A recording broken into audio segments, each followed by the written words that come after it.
샬롬.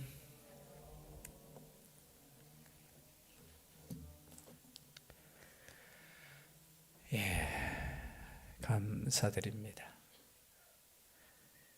아직 잔기침이 조금 남아 있습니다. 혹시 제가 설교 가운데 기침을 하더라도 너그럽게 용서해 주시기를 바랍니다. 잔기침은 좀 계속 갈 것 같은데 설교 전할 때는 하나님께서 역사하실 줄 믿고 제가 담대히 전하도록 하겠습니다.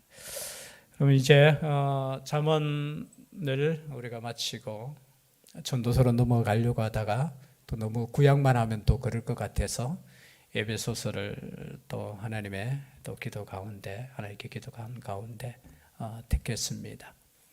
그리고 또 다시 전도서로 넘어가고자 합니다.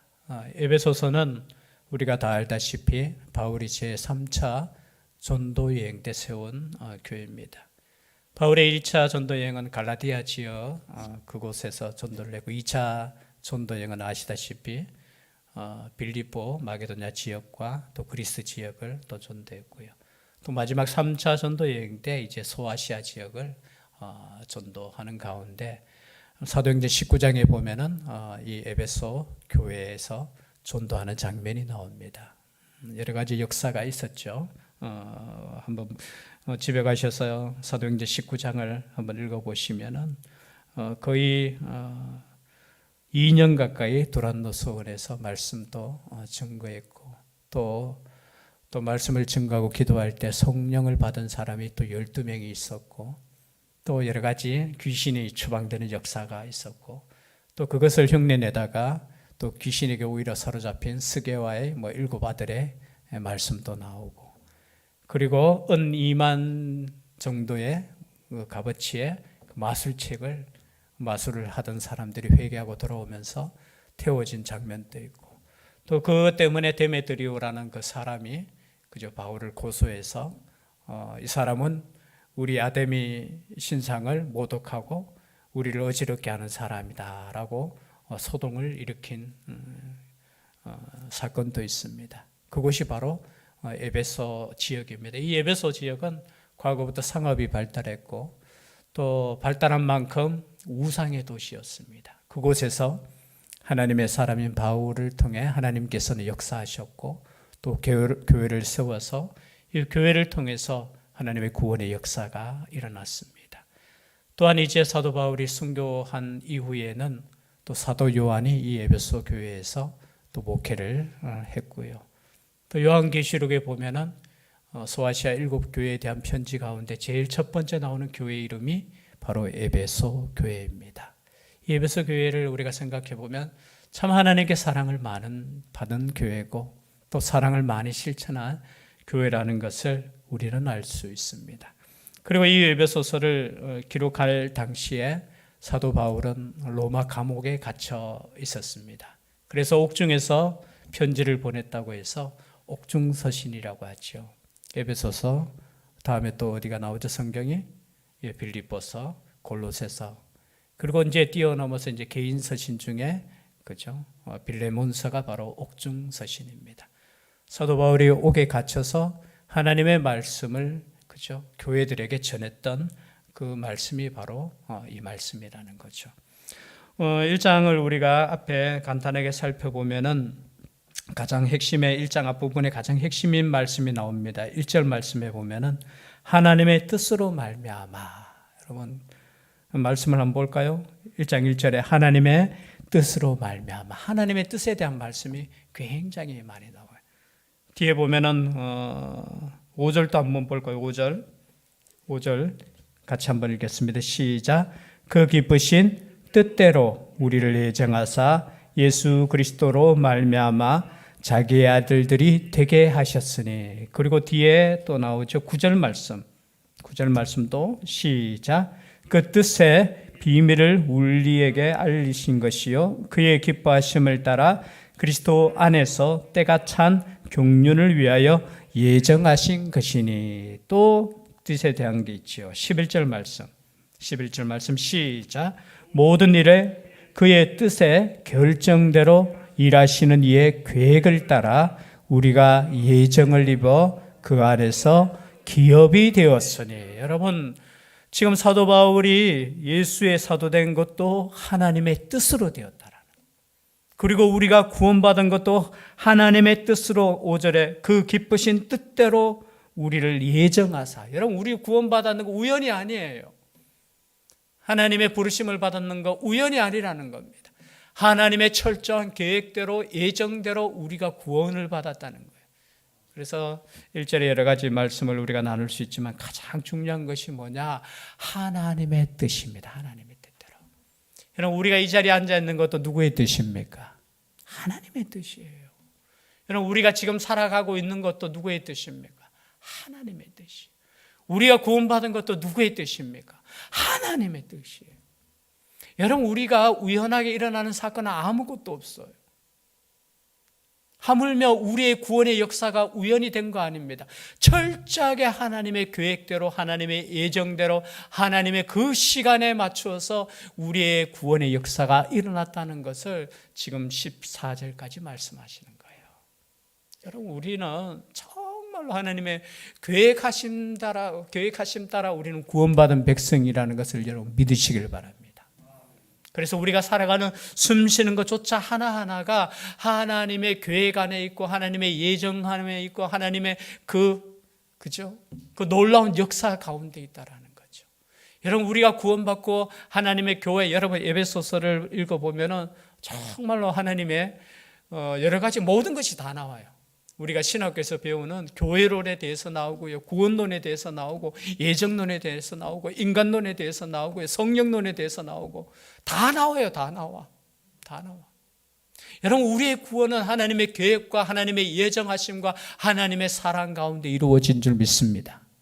이것을 여러분, 여기는 우연도 아니에요. 때로는 우리 마음속에 그런 믿음이 떨어질 때 그런 생각 가지지 않습니까?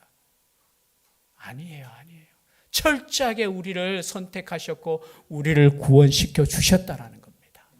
우리의 모든 것을 다 하시는 하나님이셔요. 다 하시는 하나님.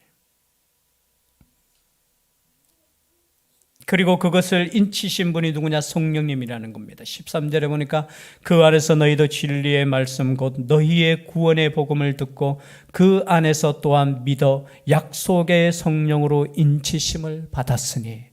여러분, 우리는 구원받았는 걸 여러분 도장을 꽉 찍었다는 것을 믿으시길 바랍니다.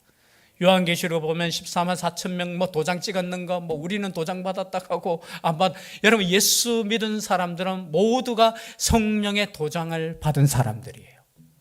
인친다는 건 뭐냐 하면 도장 찍는다는 거예요. 요한계시록에 나오는 그것과 같은 거예요. 여러분, 이미 에베소 교인들이 인치심을 받은 사람들이라는 거예요. 혹 이단에 가서 우리만 인치심을 받았네, 이거 다 가짜예요. 성경적이지 않아요. 성경은 언제부터? 예수 그리스도의 십자가와 부활로부터 구원받은 사람에게 도장을 꽉 찍는데 성령의 도장을 찍으신다는 거예요. 그래서 여러분, 우리가 예수 그리스도를 구주로 고백하는 것, 이것은 성령의 역사로 가능하다는 겁니다.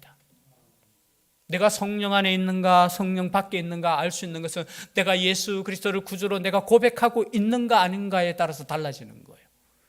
어떤 사람이 이런 사람이 있어요.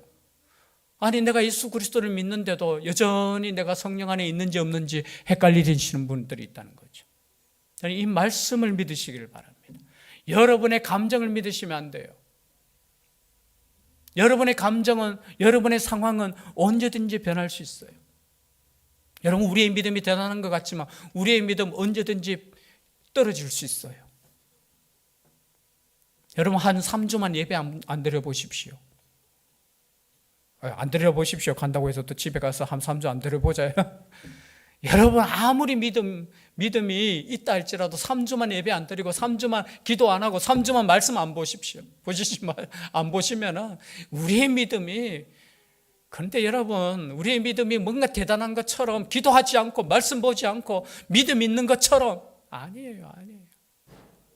우린 성령에 의해서 우리가 말씀을 읽고 성령에 의해서 기도하고 성령에 의해서 주로 고백할 수 있다라는 겁니다.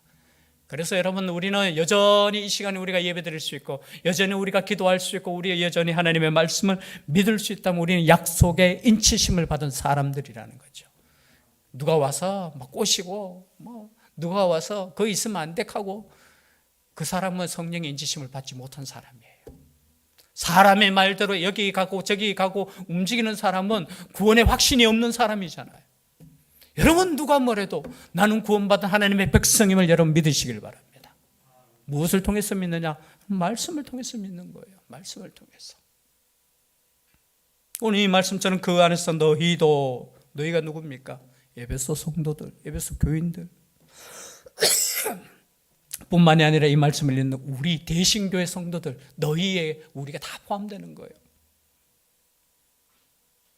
그 안에서 너희도 진리의 말씀 곧 너희의 구원의 복음을 듣고 그 안에서 또한 믿어 약속의 성령으로 인치심을 받았으니, 여러분 이 말씀을 믿는 모든 사람들은 성령의 인치심을 받은 구원받은 백성인 줄 믿습니다.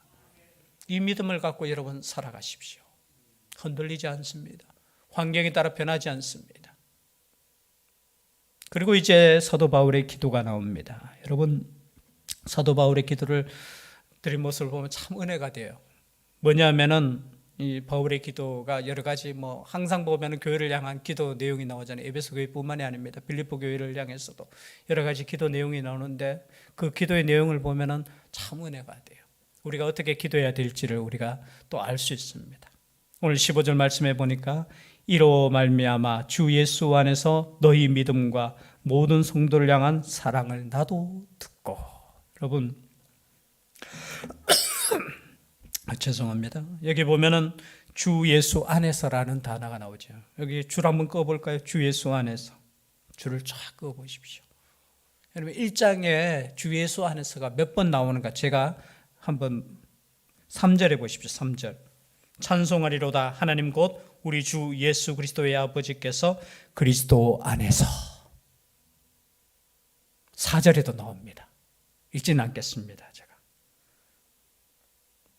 그리고 6절에도 나옵니다. 한번 체크해 보십시오. 6절. 그리고 7절에도 나와요. 우리는 그리스도 안에서. 그리고 9절에도 나와요. 그의 뜻의 비밀을 담은 그리스도 안에서. 그리고 12절에도 나옵니다. 이는 우리가 그리스도 안에서. 또 몇 절에 나와요? 13절에도 나옵니다. 13절 했죠. 그리고 15절에도 그리스도 안에서. 또 20절에도 보십시오. 그리스도 안에서.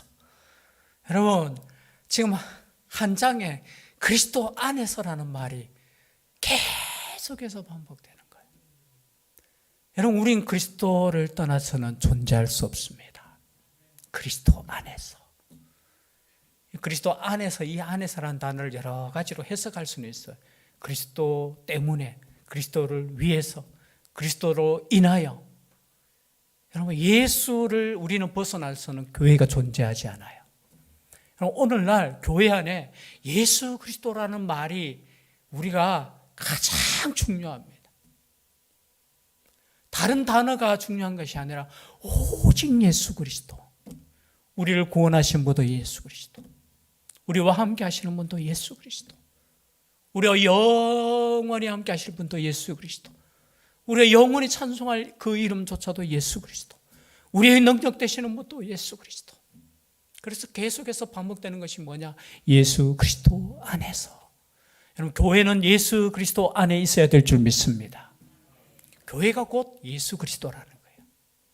자, 이 비밀을 알면은 여러분 이 교회, 여러분 우리가 함께 모인다는 것이 얼마나 중요한지 몰라요. 이 교회라는 게 대충 그냥 그죠? 수요 예배 갈 필요 있냐? 예배 드릴 필요 있냐? 여러분 교회가 무엇인지를 알면은 정말로 두세 사람이 모이는 그곳에 하나님의 임재하심을 아는 사람은 세상의 그 어떤 시간보다, 세상의 그 어떤 모임보다 이 가치가 얼마나 중요한 가치인가를 깨달은 사람은 진짜 교회예요. 진짜 교회. 오늘날 이 교회의 가치를 깨닫지 못하니까 교회가 그냥 건물이 되고 교회가 그냥 자랑거리가 되고. 여러분 교회라는 것은 그리스도 안에 있는 곳이 바로 교회라는 거예요. 그리스도와 함께 있는 것이 교회라는 거예요. 그래서 여러분 교회 안에는 뭐만 있어야 되냐? 예수 그리스도밖에 없어요. 예수 그리스도 안에서 사랑하고 오늘 이 말씀처럼 예수 안에서 너희 믿음과 모든 성도를 향한 사랑을 나도 듣고, 여러분 교회에는 뭐가 있느냐? 믿음과 사랑이 있어야 되는 겁니다. 교회의 본질을 이야기하라 할 때 저는 예수 그리스도를 첫 번째 이야기하고, 두 번째 뭐냐? 믿음과 사랑이 있는 것이 바로 교회라는 거예요. 교회는 건물이 아니라고 했잖아요. 우리 그건 다 아실 겁니다. 우리가 성경 공부도 하고 말씀을 듣고, 교회는 예수 그리스도를 구주로 영접한 사람들의 모임이잖아요. 모이는 것이 교회라는 거예요. 그럼 그 모이는 곳에 뭐가 있어야 되느냐? 믿음이 있어야 되는 겁니다. 여러분, 우리 모임 가운데 하나님을 향한 믿음이 있어야 되고, 두 번째는 뭐냐? 사람을 향한, 이웃을 향한 사랑이 있어야 되는 거예요. 그런데 그것이 어디에 있었다고요? 에베소 교회에 있었다라는 겁니다.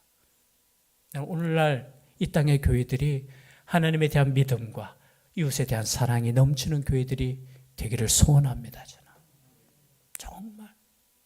그런데 그 소식을 사도 바울이 들으니까 얼마나 기쁘겠습니까?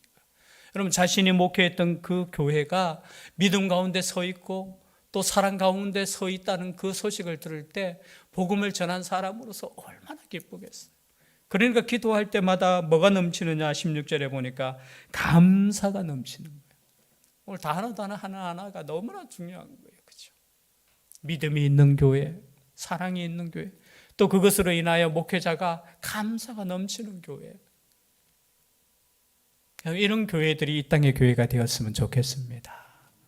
이런 가정이 되었으면 좋겠어요. 이런 가정, 믿음이 있는 가정, 사랑이 있는 가정, 감사가 있는 가정. 왜냐하면 이런 가정들이 모여서 교회를 또 만들잖아요. 그렇죠? 그렇지 않습니까? 그럼 모든 것의 신앙의 출발은 저는 가정이라고 생각합니다. 가정. 그 가정교회, 이 단어가 조금 맞는지 모르겠지만 그 가정의 교회부터 여러분 사랑이 넘쳐야 돼요. 가정의 교회부터 하나님을 향한 그 믿음이 넘쳐야 돼요. 그 믿음과 사랑 때문에 또 서로가 감사가 넘치는 그런 교회가 바로 에베소 교회였다는 거죠. 그 교회를 향해서 이제 사도 바울은 오늘 주제이죠. 두 가지 기도 제목을 가지고 하나님께 기도합니다. 17절 말씀 다 같이 함께 읽겠습니다. 시작. 우리 주 예수 그리스도의 하나님, 영광의 아버지께서 지혜와 계시의 영을 너희에게 주사 하나님을 알게 하시고, 지금 바울이 여러 가지 기도 제목이 있지만 이 기도를 하는 건 뭐냐면 하나님을 알게 되기를 기도하는 거예요. 에베소 교회는 이미 하나님 알아요. 그러나 지식적으로 아는 것이 아니라 깊이 알기를 소원한다는 거예요. 여러분, 하나님에 대해서 아는 거, 하나님에 관해서 아는 거하고 하나님을 아는 거는 달라요. 제 말뜻을 조금 이해 가시죠? 하나님에 관해서 아는 사람들은 많아요. 하나님에 대해서 아는 사람도 많아요. 다른 말로 표현하면 기도에 대해서 이론적으로 아는 사람은 많아. 근데 진짜 기도하는 사람은 적은 시대예요. 사랑에 대해서 아는 것은 많아. 사랑이 무엇인가 설명할 수도 있지만 진짜 사랑을 가지고 사랑하는 사람은 적은 시대예요. 어쩌면 우리가 성경적인 지식 과거 20년, 30년 전보다 우리가 많은 거 아시죠? 옛날에 뭐 성경 공부가 어디 있었습니까? 그죠? 오직 하나님의 종으로부터 오는 그 말씀 듣고 그냥 그 말씀을 가지고 우리가 막, 그죠?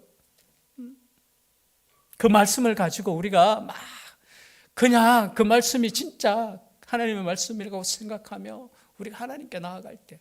그런데 오늘날에 보면은 그럼 얼마나 좋은 말씀들이 많은지 몰라요.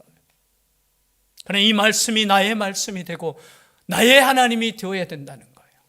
전 사도 바울은 지금 하나님을 알게 되기를 기도하고 있어요. 에베소 교회가 하나님을 모르는 것이 아니지만 하나님을 더 깊이 알고 진짜 하나님에 대해서 알았으면 좋겠다라는 거예요. 여러분, 진짜 하나님의 그 능력과 하나님의 사랑을 아는 성도가 되어야 된다는 겁니다. 진짜 하나님에 대해서. 그냥 하나님에 관해서 그냥 하나님에 대한 지식이 아니라 하나님의 정말 하나님의 그 사랑, 하나님의 그 능력, 예수 그리스도에 대해서 정말로 아는 사람. 여러분, 우리 요즘 아이들도 그렇잖아요. 헛똑똑이라고 하죠. 아는 것은 많아. 아는 것은 많은데 정말로 지혜가 부족하다고 생각될 때가 많잖아요. 우리 어르신들을 봐도 참 느끼는 게 뭐냐면 지식적으로는 우리보다 부족하고 연약할 보면 산 그 삶을 보면 정말 지혜롭게 사셨다라는 그런 생각을 많이 가져요. 그래서 사도 바울은 지혜와 계시의 영을 너희에게 주사. 그런데 하나님을 알 수 있는 방법은 하나입니다. 지혜와 계시의 영을 받아야만 된다는 거예요. 지혜와 계시의 영이 없이는 어떻게 되느냐? 우린 지식적인 하나님을 그냥 알 수 있다라는 거예요. 또 잘못할 수도 있어요. 그러나 지혜와 계시의 영이신 성령님이 나에게 역사할 때 여러분 하나님에 대해서 우리는 진짜 알 수 있다라는 거죠. 다른 말로 표현하면 하나님을 경험할 수 있다라는 거예요. 정말로 나와 동행하시고 나와 함께 사시는 그 하나님을 우리는 경험할 수 있다라는 거예요. 그래서 기도할 때 우리는 하나님의 영이 우리 가운데 충만할 수 있기를 여러분 기도하셔야 됩니다. 이 기도는 정말 중요한 기도 제목이에요. 나의 지식이 아니에요. 나의 노력이 아니에요. 하나님이 임하셔서 하나님의 영이신 지혜와 계시의 영이 임하셔서 우리가 말씀을 듣고 말씀을 읽고 말씀대로 살고자 할 때 성령의 역사가 있어야 된다는 겁니다. 그 성령의 역사를 우리는 기대하면서 날마다 우리는 오늘 사도 바울처럼 기도해야 된다는 거죠. 교회를 위해서 기도하실 때도 성령 충만을 위해서 기도하셔야 됩니다. 물론 이미 우리는 성령의 임하심을 받았고 성령의 도장을 받았습니다. 그러나 여러분 날마다 내 속에 성령께서 역사하실 수 있도록 여러분 기도하셔야 되는 거예요. 성령을 떠나서는 우리는 내 마음대로 그냥 율법주의자가 되는 겁니다. 바리새인이 되어버리는 거예요. 아니에요. 성령의 역사로 말미암아서 우리 자신을 깨닫게 되고 하나님을 알게 된다는 거죠. 그럼 하나님을 아셔야 돼요. 그럼 철학이라는 게 뭡니까? 철학은 인간에 대한 학문이잖아요. 인간이 누구인가를 알려고 하는 것이 철학이에요. 신학은 뭡니까? 신학은 거기에 더해서 하나님을 아는 학문이 바로 신학이에요. 신학. 여러분 성령을 우리가 신학이라고 하는 건데 뭐냐면 하나님을 알아야지 우리 인간을 알 수 있어요. 지금 가끔 이제 느끼는 건데 저도 가끔 그럴 때 있어요. 제 설교가 때로는 인문학을 인용할 때가 있어요.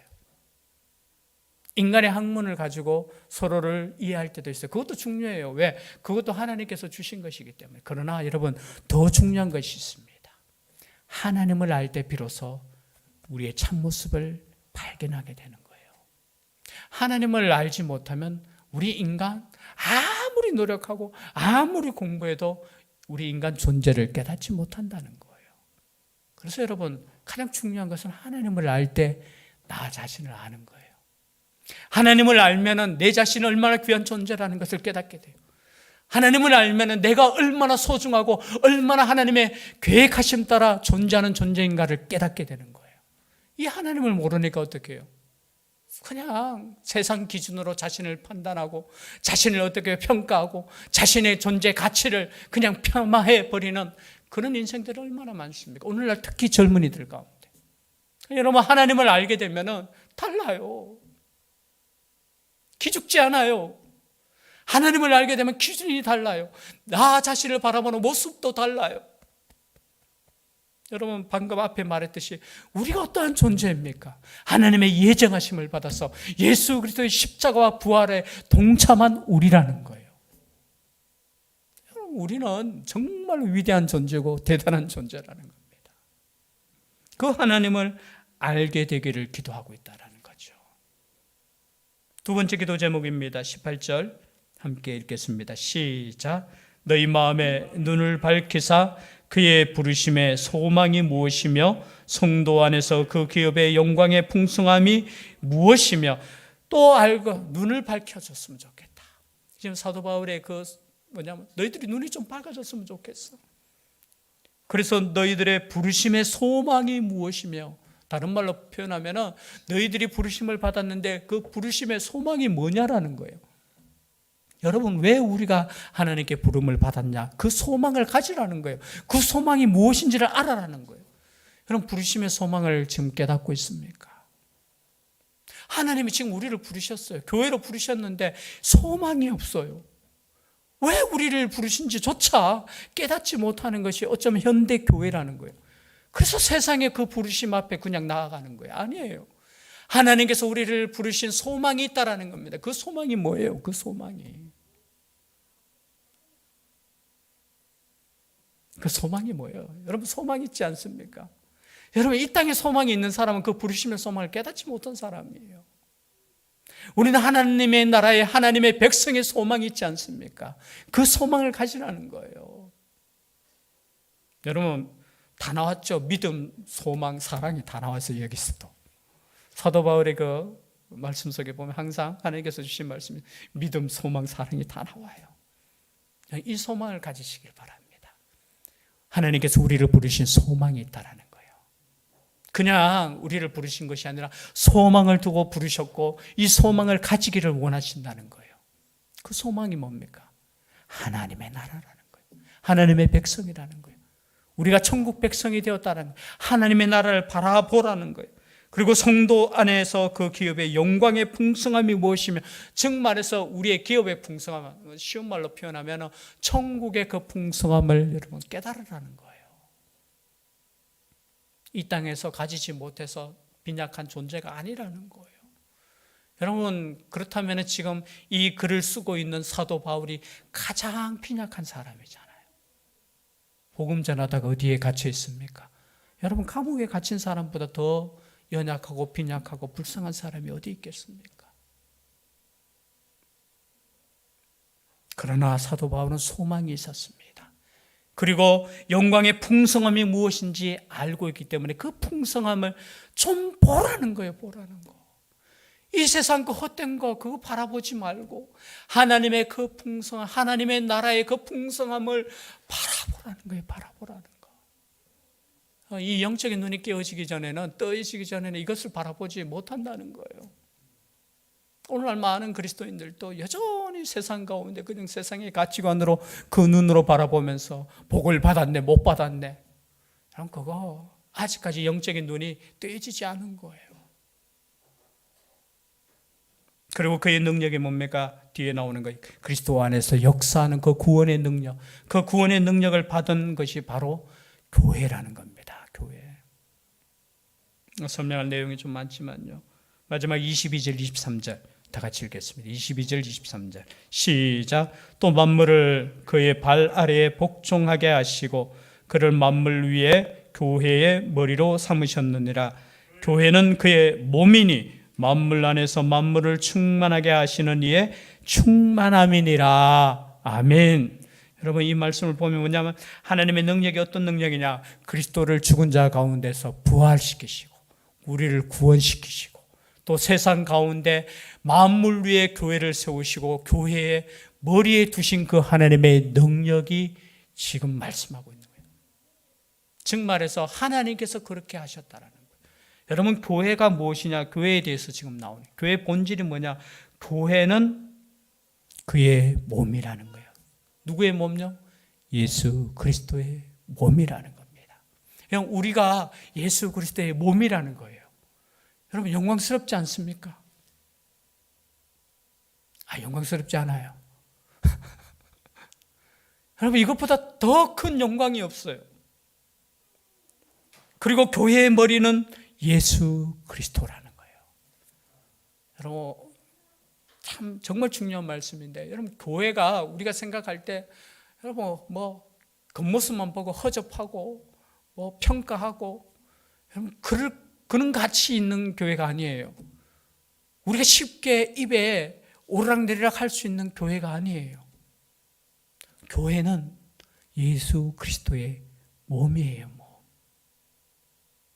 제가 서두에 말씀드렸듯이 교회가 무엇인지를 깨닫는 사람은 그의 모임이 얼마나 중요한지를, 우리가 드려지는 이 기도에 우리가 모이는 이 모임 자체가 얼마나 중요한지를 깨닫게 되는 겁니다.